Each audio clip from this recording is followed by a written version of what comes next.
아, 제가 굉장히 급하게 달려가고서는 지금 1시간 반 만에 파주에서부터 김포까지 해서는 강화도까지 왔습니다. 30분 만에 우리가 강화도를 한번 다 돌아야 되거든요.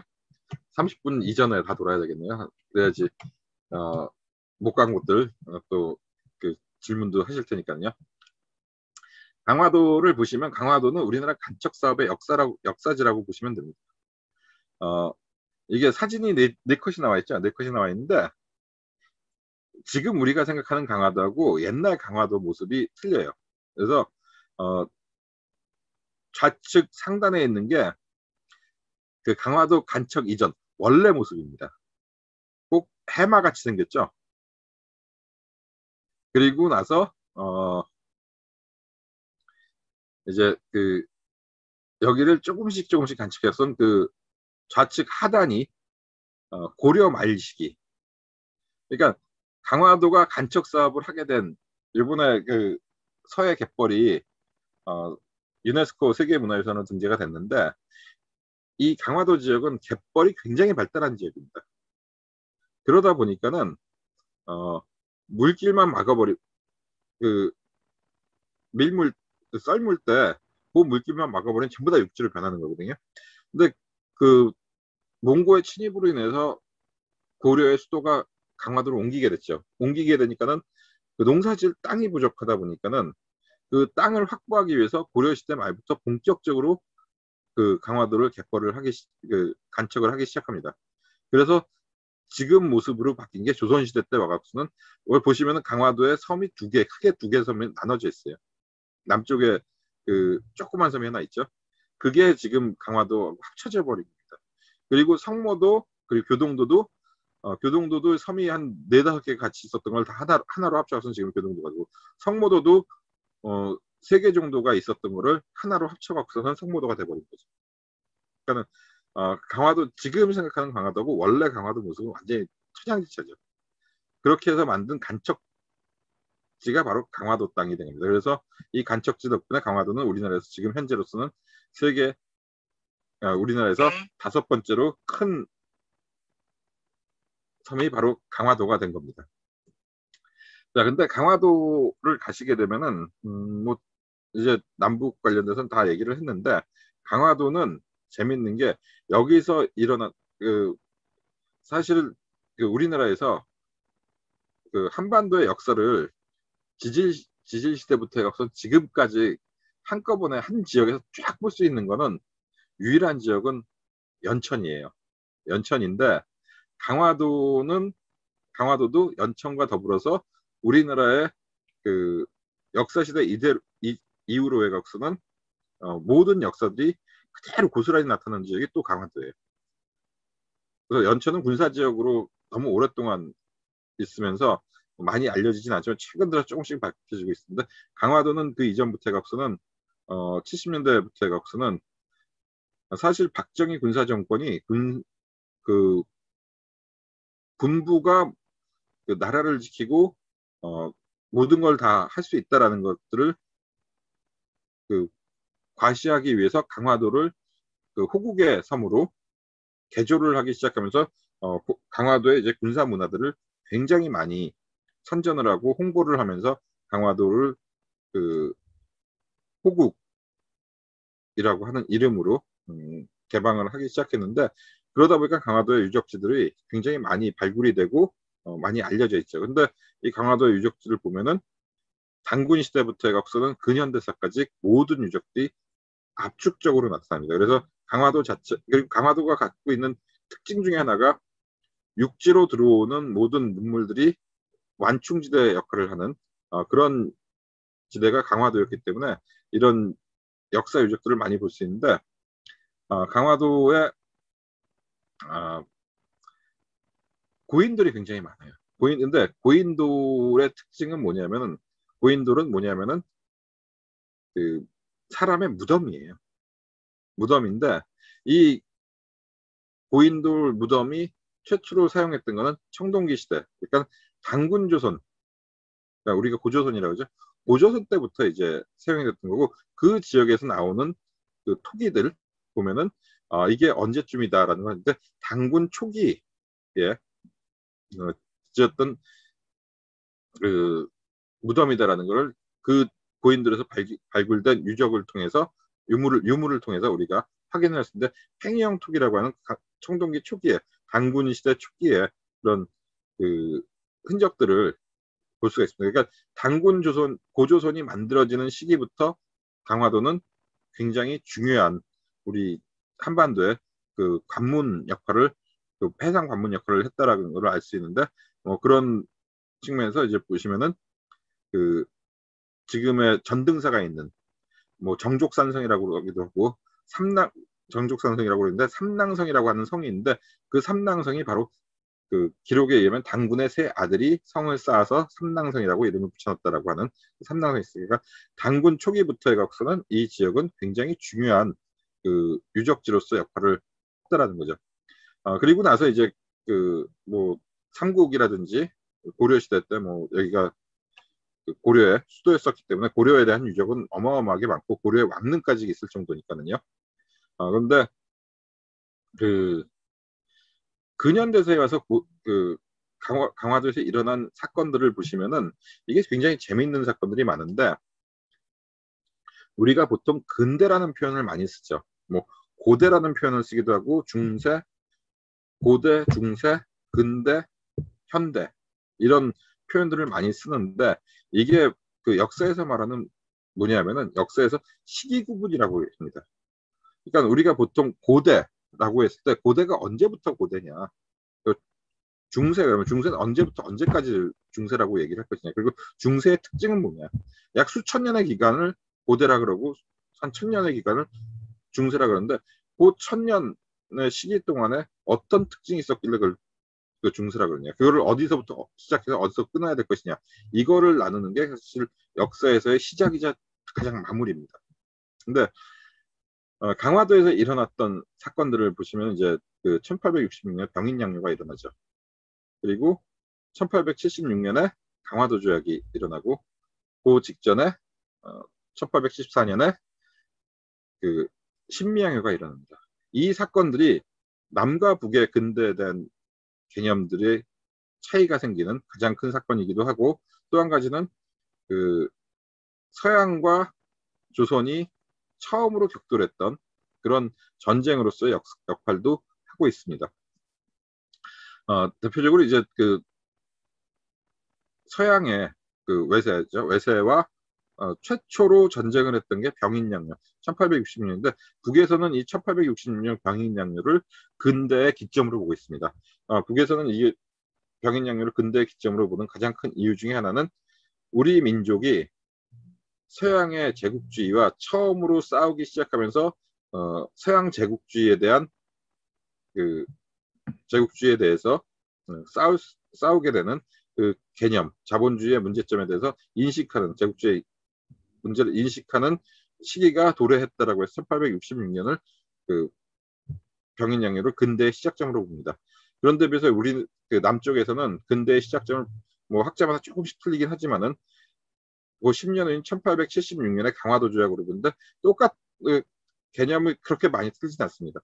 강화도 조약은 북은 자본주의와 싸운 거를 근대의 시작점으로 보는 거고 남쪽은 자본주의가 이식된 시기를 그 근대의 시작점으로 보기 때문에 같은 자본주의지만은 보는 방법이 틀린 거죠. 그래서 강화도 조약을 이제 남쪽에서 근대의 시작점으로 보고 있는 건데 어쨌든 1860년 병인양요 때 병인양요를 일어나게 되는데 이 병인양요가 일어나게 된 가장 큰 이유 중에 하나는 바로 카톨릭이라고 하는 그 기독교라고 하는 그 종교가 들어오면서 그 당시 그 순종 때 순조, 헌정, 고종에 거쳐서 그 신부들을 계속적으로 탄압을 하기 시작한 거죠. 이제 우리 조선의 기본적인 그 예법과는 맞지 않는 그런 예법을 가지고 오면서 그리고 또 한 가지는 이제 사실은 제가 여기 천주교 교도님들이 그 성도님들이 계시지 모르겠지만은 사실은 이 카톨릭 종교라고 하는 게 당시 제국주의 시대 때 보면은 종교가 제국주의 침략의 천병 역할을 하는 경우가 굉장히 많습니다. 그래서 신부로 위장을 해서, 지금으로 하면 스파이, 간첩인 거죠. 그래서 그 동양에 들어와서는 그 포교 활동을 통해서 그 지역에 대한, 그 땅에 대한 정보들을, 그리고 동양에 대한 정보들을 다 갖다 바치는 역할들을 많이 한 거죠. 그래서 일본 같은 경우에는 카톨릭을 아주 극도로 저주하는 그런 책들까지, 메이지 유신 이전 이후로 해서 책들이 나오면서 카톨릭에 대해서 굉장히 경계를 합니다. 동양에서 사실 카톨릭이나 기독교가 이렇게 융성하게 된 데는 동양의 삼국, 중국이나 한국, 일본을 봤을 때 다른 나라에 비해서 한국이 굉장히 많이 그렇게 됐는데, 이건 뭐 여러 가지 이유가 있겠지만은, 약간의 그런 과정 속에서 이제 카톨릭이 처음에 들어온 거죠. 물론 신부님들 중에서 정말 포교를 목적으로 해서 좋은 일을 하시기 위해서 들어오신 분들도 굉장히 많죠. 그런데 이거를 통해서 이렇게 들어오면서 소위 말해서 이제 서양이 서사의 동점이라고 해서 계속 동쪽으로, 서양 세력이 동쪽으로 점거하는 인도 차이나 반도를 시작으로 해서 중국 거쳐서 조선까지 쭉 이렇게 들어오게 됩니다. 그런데 병인양요 때 프랑스군이 처음으로 쳐들어오게 된 거죠. 쳐들어오게 됐는데 1차 침입 때는 서울까지 들어왔습니다. 그리고 한강이라고 하는 강을 통해서 서울까지 들어오게 되는데, 이 강화도를 통해 갖고서는 들어오고, 2차 침입 때 이제 강화도를 다 점령을 하게 되는데, 사실 우리는 보통 역사에서 병인양요, 신미양요 이렇게 하면은 다 진전쟁이라고 생각을 하는데, 재미있는 거는 이 당시에 병인양요 때 싸웠던 사람들이, 우리는 남쪽의 역사는 재밌는 건 이제 아까 보시면은 양원수 장군이 프랑스 군대를 물리쳤다 이렇게 해서 장군 중심으로 보는데, 북쪽에서는 민중 중심의 역사로 해갖고서는 관동 지역, 경기 지역의 포수들, 호랑이 잡는 포수들이죠. 여기 사진에 나와있죠. 이 포수들이 도착을 하면서 정족산성에서 프랑스 군대를 물리칠 수 있었더라고 얘기를 하고, 이런 민중의 힘들이 바로 우리 근대의 시작점이었다라는 걸 알리는 거고, 프랑스 군대가 프랑스 이 제독인데, 프랑스 제독이 병인양요 끝나고 나서 기고한 글에 의하면은, 이런 나라 사람들을 도저히 자기는 본 적이 없다. 정말 귀신 같다. 죽여도 또 나오는데 정말 질려서 더 이상 싸울 수가 없다. 그래서 얘네들이 자진해서 더 이상 싸울 수 있는 여력이 안 되기 때문에 퇴각한 거로 해갖고, 남쪽에서는 뭐 여러 가지 유적 유물들이 다 프랑스로 이때 넘어간 거죠. 지금 루브르 박물관에 있는 것들이. 그래갖고 진전쟁이라고 보통 얘기를 하는데, 북에서는 승리한 전쟁으로 묘사되고 있고, 실제 프랑스에서도 자기네들이 졌다라는 것을 인정하는 그런 전쟁입니다.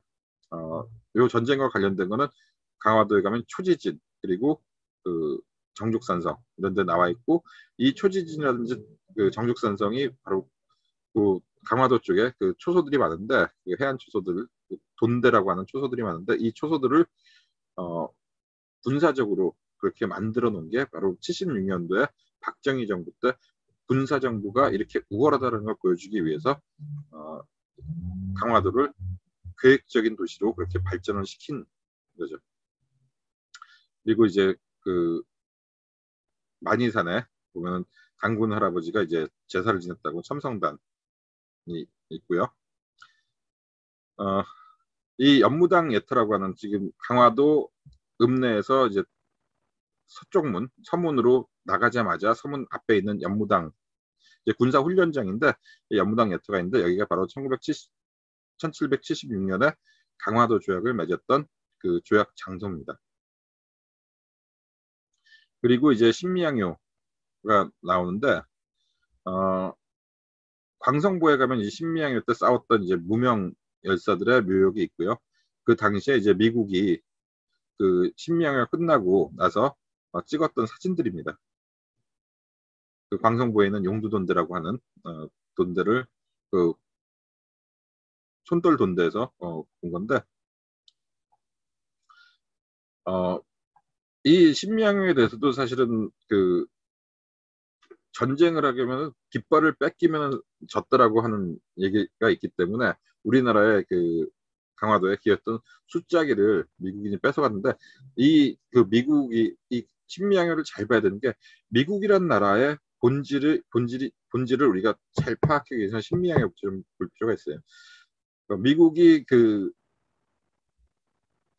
소위 말해서 남북전쟁 이후에 태평양 시대로 접어들게 됩니다. 근데 남북전쟁이 끝나고 나서 태평양 쪽으로 해갖고서는 굉장히 유럽보다 많이 늦었죠. 그래서 유럽은 이제 서세 동점이라서 동쪽으로 오는데 그 태평양 시대로 접어들면서 그 서쪽으로 오게 되는데 미국이 서쪽으로 해갖고서는 사실 처음으로 관심을 가졌던 지역은 대만 지역이었습니다. 근데 대만까지 가는데 그 과정에서 중간 기착지로서 생각했던 것이 바로 조선이라는 데였죠. 그래서 조선을 어떻게 하면은 자기네들이 그 식민지화 시킬 것인가를 고민을 하기 위해서 일본을 통해서 그 일본과 합작을 해서 일본을 통해서 그 조선으로 침략하게 되는 계기가 된 게 바로 신미양요입니다. 그래서 알래스카 지역으로 해서 이렇게 배를 타고 내려왔는데 해병대가 그 월미도 지금의 인천 월미도에서부터 해갖고서는 그 강화도 남쪽으로 기착을 해갖고서는 강화도 남쪽으로 해안을 따라서 해병대가 쳐들어왔는데 이 우리 조선의 군인들이 계속적으로 소위 말해서 그 후퇴 작전을 써서 광성포까지 유인을 합니다. 그래서 해병대가 그 강화도에 있는 간척지에 그 갯벌에 빠지면서 총도 쓸 수 없고 군인들이 걸어 다닐 수도 없고 활동을 할 수 없게 만든 다음에 광성부에서 대규모 전쟁을 일으킨 거죠. 그렇게 되면서 광성부를 점령은 당했지만은 광성부만 점령했을 뿐이지 그 미군의 주력이 상당히 타격을 받고 더 이상 전투를 할 수 없는 상황까지 그 몰려간 겁니다. 그럼으로 인해서 미국은 더 이상 싸울 그 엄두를 내지 못하고 여기서 후퇴를 하게 되죠.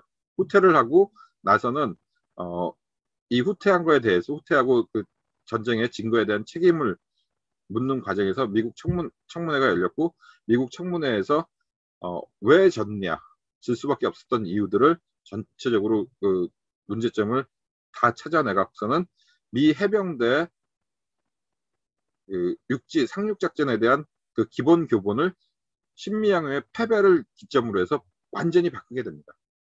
그리고 나서 조선으로 우리가 직접적으로 쳐들어가는 것은 문제가 있다.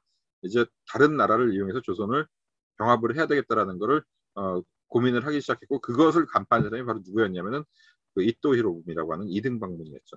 이등방문이 그 일본의 그 사신으로 미국을 방문했을 때 그때는 이제 하급 관리였는데 갔을 때 미국의 그 청문회 조선에 대한 청문 그 신미양요에 대한 청문회 자료라든지 이런 것들 다 간파를 하고 나서 미국과 합의를 통해서 그 조선을 점령을 하고 그리고 조선에 대한 그 침공에 대해서 이후에 청일전쟁이라든지 이런 거에 대한 모든 권리들을 일본이 갖게 하고 미국이 그걸 배후 조정하게 하는 그 약속을 얻어낸 게 바로 신미양요가 지금의 한미 관계의 기본적인 출발점이 된다라고 하는 거를 우리가 좀 알고 신미양요를 보시면은 좋지 않을까 생각이 듭니다. 자, 그리고 아까 얘기했던 강화도의 이제 고인돌, 국내에서 발견된 고인돌 중에서 가장 큰 고인돌입니다. 그리고 이제 그 신미양요까지 끝나게 되면서 병인양요죠. 병인양요를 끝나게 되면서 이제 그 초지진이 있고 덕진진이 있고 그 광성부가 있는데 그 덕진진에 대원군이 만들어 놓은 그 외세하고 절대 하지 못한다는 척화비를 만들어 놓은 척화비가 덕진진이라고 하는 곳에 있고요. 이제 아까 얘기했던 그 초지진. 요 나무에 보면은 병인양 때 프랑스 군대가 포탄 사격을 했던 자국이 그대로 이 나무에 그대로 남아 있습니다. 이게 바로 밑에, 근데 여기 그 분필로 이렇게 쳐져 있는 데 있죠. 흰색 페인트로 여기가 병인양요 때 그 프랑스 군대가 포를 쏴갖고선 이 소나무에 맞아갖고선 그 포탄 자국입니다. 100년이 지난 지금까지도 아직도 남아 있어요. 자, 굉장히 생각보다 20분 만에 빨리 강화도를 점령을 다 했는데 강화도 뭐 이야기할 것들이 많지만은 어, 기왕 나왔으니까 한 가지만 더 얘기를 할게요. 여기 그 고인돌이 나와 있는데 우리가 이제 제가 연천 지역에서도 할 때도 그랬었고 뭐 천안 지역에서도 그랬었고 했는데 남과 북의 그 차이점들 어떻게 보면 우리가 사실은 통일을 하는 과정은 우리가 동질성을 찾아가는 과정이지 이질성을 찾아가는 과정이 아니거든요. 근데 어 요즘에 이제 소위 말해서 맹북이라 그러죠. 북에 대해서 너무 몰라도 너무 모른다. 그리고 TV를 통해서 보는 뭐 특히 종편을 통해서 북에 대한 이야기를 보면은 이질성만 찾지 동질성 찾는 게 없어요. 근데 그런 이질성들이 나타나는 게 사실은 다른 뭐 언어에서도 굉장히 북적하고 많이 차이가 나지만은 실제 가장 크게 차이가 나는 것 중에 또 하나가 역사 부분일 겁니다. 근데 이제 고인돌 가지고 제가 역사를 또 얘기를 하는 이유는 북쪽에서는 아까 고대 얘기를 했었죠. 고대의 시작점을 고조선으로 보고 있습니다. 그리고 그 고조선을 만든 당군에 대해서는 남과 북의 인식 차이가 굉장히 많이 틀려요. 남쪽에서는 실제적인 인물이라기보다는 신화적 존재 정도로 판단을 하고 있고 고조선의 시작 지점을 지금부터 약 삼국사기에 근거해서 2333년 BC 2333년 그러니까 약 4300년 정도로 본데 북에서는 94년도에 평양에 있었던 당군능을 발굴을 합니다. 물론 당군능을 발굴하는 과정에서 그 당군능이 실제냐 아니냐에 대해서 남쪽에서 계속 문제 제기를 하고 있어요. 근데 이 당군능에 대해서는 조선시대부터 그 이전부터 고려시대부터 평양에 당군능이 있다라고 하는 것들이 계속 기록에 남아져 있고 제화궁이라든지 이런 데 평양에 당군능이 있었다는 걸 기록을 하고 있고 조선 왕조실록에서도 평양에 당군능이 있다라는 거를 분명히 적시를 하고 있고 조선 왕조에서 평양의 당군능에 대해서는 국가에서 제를 지내야 된다라고 해서 제를 지냈던 기록도 남아 있습니다. 그리고 일제 강점기 시대로 넘어요. 일본 사람들이 거의 도굴 수준이죠. 도굴 수준으로 평양에 있는 당군능을 도굴을 하다가 결국에는 포기를 했는데 그 기록을 누가 썼냐면은 최남선 씨가 썼습니다. 육당 최남선이 당군능을 일본이 파헤치는 거를 그대로 기록한 게 자료가 남아있기 때문에 당군능일 가능성이 굉장히 높다라는 거죠. 근데 남쪽에서는 이 당군능에 대해서 인정을 안 하는 가장 큰 또 하나의 이유가 뭐냐면은 왜 고조선 시대에 만든 능이 고구려 시대의 능으로 변모가 없으면 고구려 형식의 고분으로 돼 있느냐 이거에 대해서 이제 문제 제기를 하고 있는데 사실 이 부분을 보면은 우리 연천에 경순왕릉 있지만 경순왕릉은 신라 시대 신라 왕의 고려 초기에 죽은 신라 왕인데도 불구하고 고려의 무덤 형식이나 신라의 무덤 형식이 아니라 조선의 무덤 형식이 있거든요. 그러니까 잊혀진 무덤들이 다시 찾아지고 그리고 나서 그것을 다시 조성하는 과정에서 새롭게 조성하려니까 뭐 조선에서 발굴을 새롭게 확인을 해서 거기를 무덤을 만드는데 굳이 신라 양식이라든지 고려 양식을 하실 필요가 없는 거죠. 그러니까 고조선 양식이 아니라 고구려 때 당군능을 개축을 하면서 고구려 양식으로 다시 만들었을 수도 있는 거죠. 이거는. 그래서 북에서는 고구려 당군능이 맞다 그러고 남쪽에서는 틀리다 그러는데 어쨌든 북에서는 그거를 94년도에 발굴을 했는데 발굴해서 나온 시신의 뼈를 측정을 해본 결과 그것도 측정하는 방법이 남쪽과 북쪽이 틀리기 때문에 그 방법 때문에도 이제 문제를 삼고 있지만은 수십 번에 걸친 측정을 했다 그럽니다. 근데 오차 범위는 거의 비슷했는데 약 5014년 정도가 나와갖고는 북에서는 당군의 역사를 5000년이 넘는 역사를 보고 있고 남쪽에서는 당군의 역사를 4300년 그러니까 남과 북에 대한 고조선의 차이가 바로 700년 정도 차이가 나는 거고 이 고인돌은 당군 조선의 무덤 양식인데 이 무덤 양식에서 나온 요즘에 껴묵거리라 그러죠. 여기서 나오는 아까 팽이형 토기라든지 아니면 여기서 나오는 비파형 청동검이라든지 이런 청동검들을 분석을 했을 때 당군 조선의 영토는 지금의 중국 심양 정도까지 한반도 전역을 포함해서 그렇게 보고 있고 남쪽에서는 고조선에 대한 부분을 부족 국가 형태로 보기 때문에 아주 작은 국가. 그러니까 북에서는